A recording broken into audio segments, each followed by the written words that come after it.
భారత్లో ఉండి పాకిస్తాన్పై జాలి చూపుతున్న కాంగ్రెస్ నేతలపై పవన్ విరుచుకుపడ్డారు.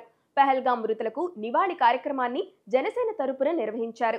ఈ సందర్భంగా కీలక వ్యాఖ్యలు చేసిన పవన్, భారత్కు సహనం ఎక్కువ, కానీ మితిమీరిన మంచితనం సరికాదని అభిప్రాయం వ్యక్తం చేశారు.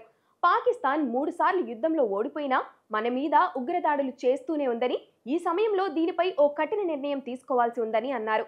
రేపు యుద్ధం వచ్చినా రాకపోయినా మన దేశం అని ఆలోచించాలన్నారు.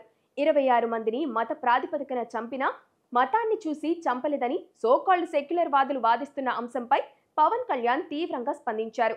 పాకిస్తాన్ మీద అంత ప్రేమ ఉంటే ఆ దేశానికే వెళ్లిపోవాలని అలాంటి వారికి సలహా ఇచ్చారు. కాంగ్రెస్ నేతలు పాకిస్తాన్పై జాలి చూపుతున్నారు. దేశంపై దాడి జరిగితే పాక్కు మద్దతు తెలుపుతూ సెక్యులరిజం అంటే చూస్తూ ఊరుకునేది లేదని హెచ్చరించారు. మత ప్రాతిపదికన చంపితే సెక్యులర్ అని వాదించే వారిని ఏమనాలని ప్రశ్నించారు.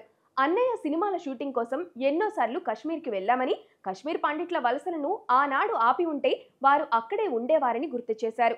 ఎంతో నమ్మకం ఉంటే గాని కశ్మీర్కు ప్రజలు వెళ్లరు. అయితే ఆర్టికల్ 370 రద్దుతో పరిస్థితి మారిందని పర్యాటకులు వెళ్తున్నారు.